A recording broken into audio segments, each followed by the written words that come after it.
The antique mirror I was hired to restore is perfectly clear, but the reflection it shows is from 5 seconds ago, and this morning, the reflection looked back at me and smiled, a smile I wasn't making.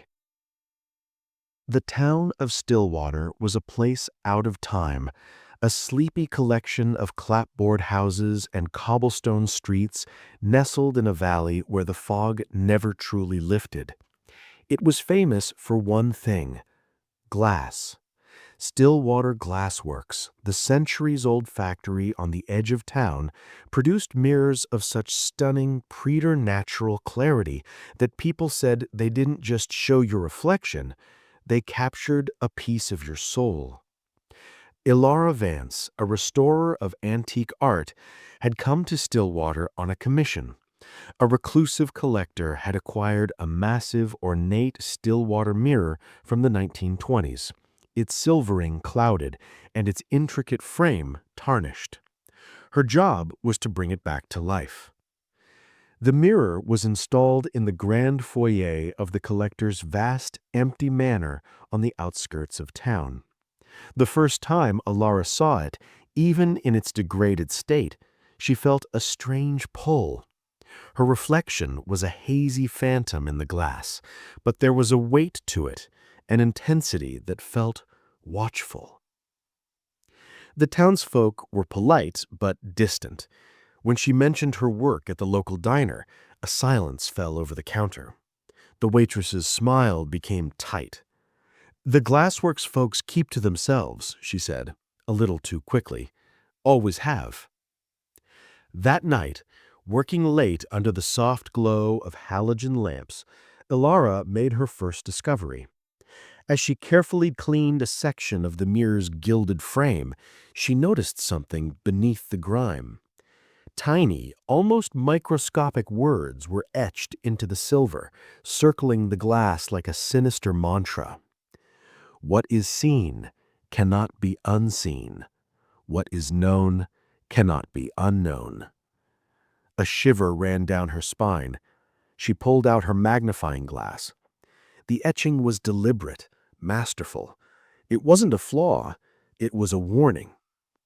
She stepped back, and her movement in the mirror seemed to lag for a fraction of a second. She froze, her heart thudding. She stared into her own eyes in the glass. Her reflection stared back.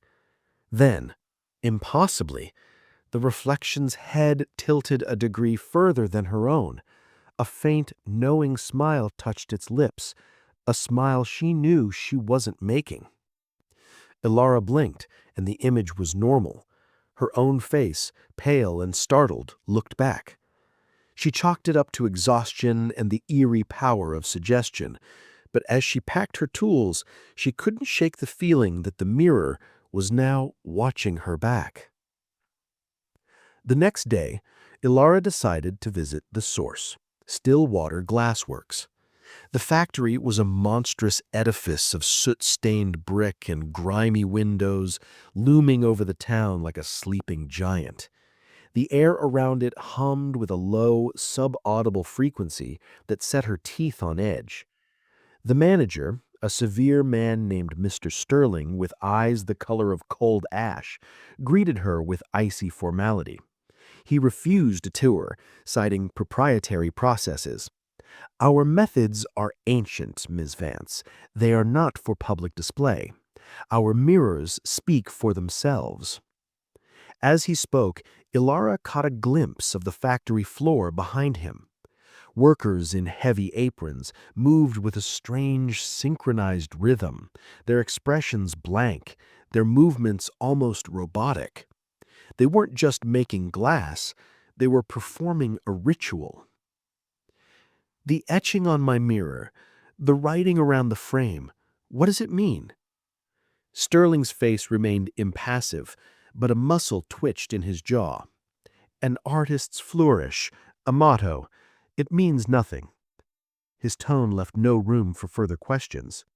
As she was ushered out, she saw a massive mirror being crated for shipment. For a moment, the reflection of the factory lights in its surface didn't look like lights at all, but like a constellation of watching eyes. That night, the fog rolled in thicker than ever, swallowing the manor whole. Elara tried to work, but the memory of the reflection's smile haunted her. She decided to call it an early night. As she passed the mirror on her way to the stairs, she stopped. Her reflection was wrong. It was still her, but it was as if she was looking at herself from a different angle, under a different light. The reflection's hair was slightly disheveled, and there was a smudge of dirt on its cheek that wasn't on hers. And its eyes, they held a frantic, terrified light. "Help!" the reflection mouthed silently. Elara stumbled backward, a cry caught in her throat. The reflection mimicked her panic, but its movements were a half-second delayed, like a distorted echo. Then a sound began to emanate from the glass, not from the room, but from within the mirror itself. A soft, frantic whispering, the sound of a dozen voices pleading over one another. She couldn't make out the words, but the desperation was palpable. She fled to her room, locking the door and pushing a chair against it.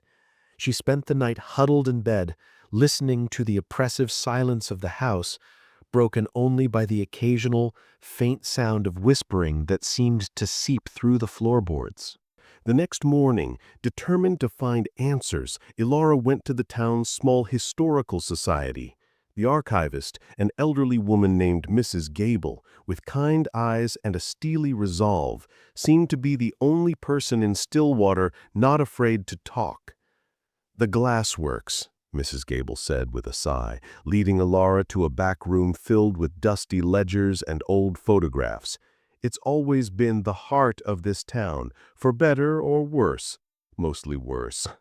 She showed Elara photographs from the town's founding, the Stillwater family, stern and severe, standing before the original factory. They didn't just make glass. They made a deal according to local lore, a pact for perfection. The mirrors, they're not just objects. The family believed they could trap a moment, a memory. Some say they can trap a person's essence. She opened a ledger from the 1920s. It was a shipping manifest. Listed next to each mirror was not just a customer name, but a strange notation. Clarity, 98%. Stability, 94%. Echo strength, 7.5. "What are these numbers?" Elara asked, her blood running cold. Mrs. Gable's voice dropped to a whisper. "The founders believed that a perfect reflection required a balance. The clarity of the glass, the stability of the silver, and the strength of the soul it was meant to capture, the echo. They weren't just selling mirrors, my dear. They were curating souls." She revealed the town's darkest secret.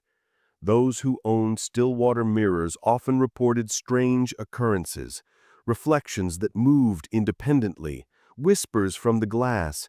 Some owners went mad, others vanished without a trace. The town, bound by secrecy and fear and economically tethered to the glassworks, never spoke of it.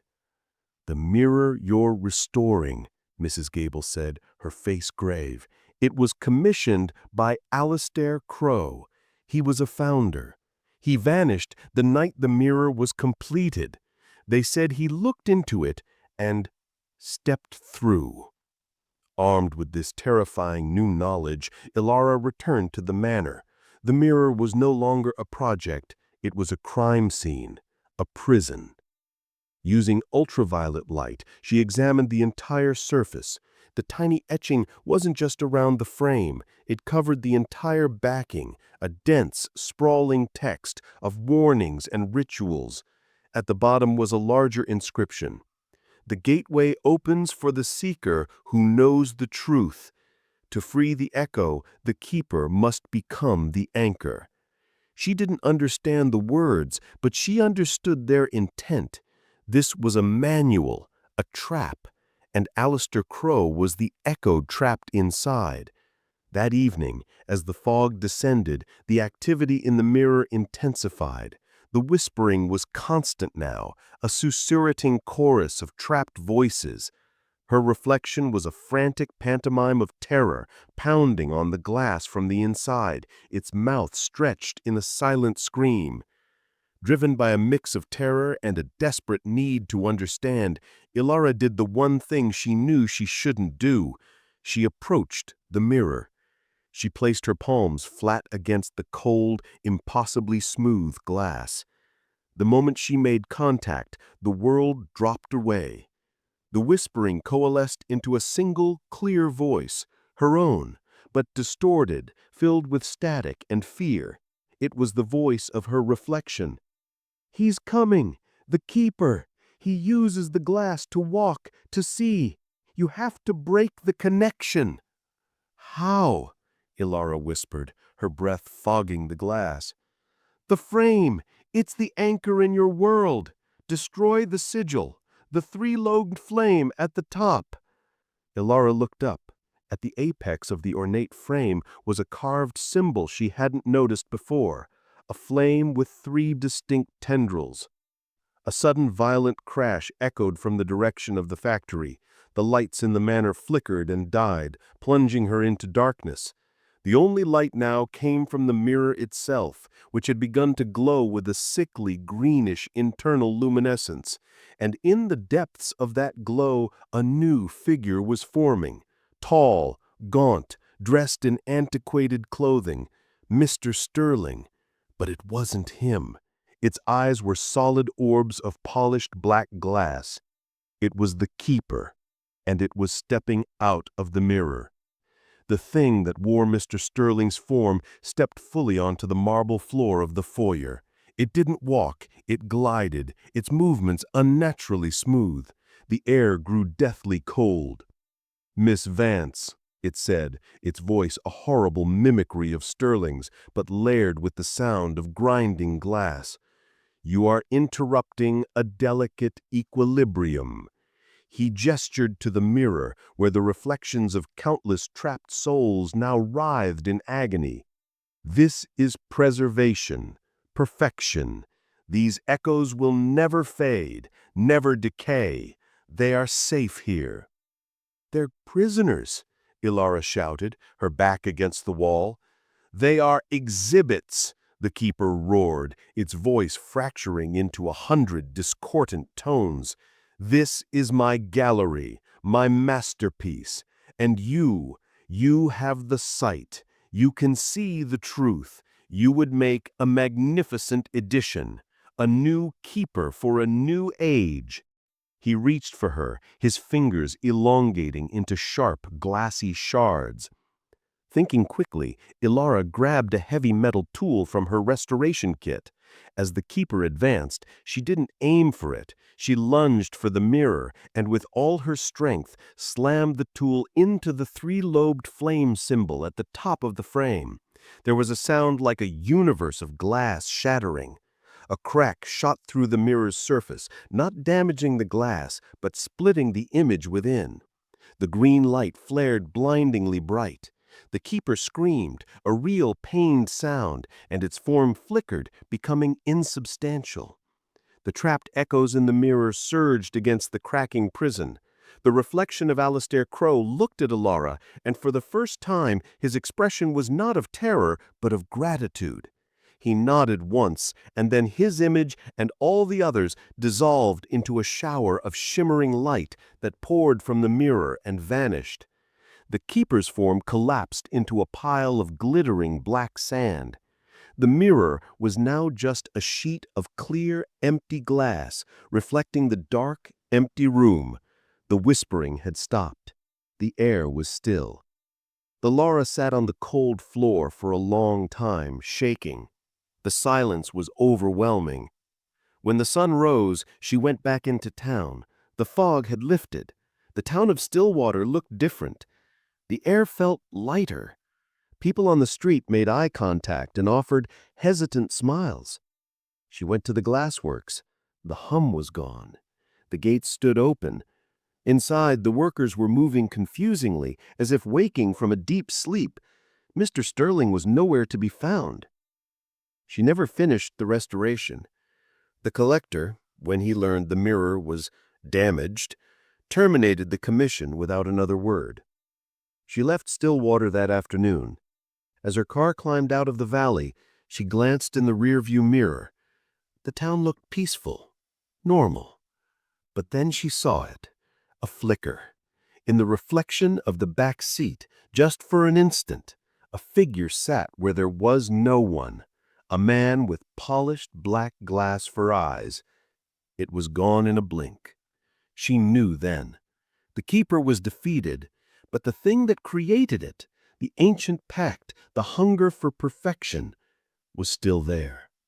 It was buried deep in the foundations of the town, in the very knowledge of how to make the glass. She had closed a door, but she hadn't destroyed the factory. The mirrors were still out there, in homes around the world, each one a potential gateway, each one a silent waiting prison. She drove on, the road stretching out before her. But now, she avoided her reflection in the windows of shops, in the dark screens of turned-off devices. She had learned the truth that Stillwater tried to hide. Some doors once opened can never be fully closed, and every mirror, no matter how ordinary, now held a question. Is it just glass, or is it a window? And if it is a window, what is looking back?